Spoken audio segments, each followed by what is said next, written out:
প্রথমেই সবাইকে নমস্কার জানাই। আমাদের ক্লাবটার নাম হয়েছে নবদুর্গা ক্লাব। এর আরআরবি রোডের সামনে আমাদের ক্লাবটার পূজা স্থাপন হচ্ছে 1972 থেকে পূজা করা হয় এখানে।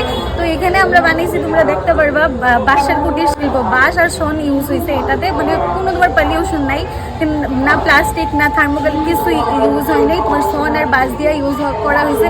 তো এখানে সবাই এসে ভিজিট করো, আমরা একবার দেখো। আমরা এই যে এতদিনের কষ্টটার কোনো একটা সাফল্য আমরা দেখতে চাই। আৰু ইয়াৰ লগতে আমাৰ এটি অতি হেৰাই যোৱা বস্তু এটা, আমাৰ গৰু গাড়ী যিটো কৃষি সঁজুলি, সেইটো ইয়াত আজি উপস্থাপন হৈছে। নৱপ্ৰজন্মক ইয়াৰ দ্বাৰা চিনাকি দিব পাৰিব। মার দিকে তাকাই থাকতে ইচ্ছা করে গো।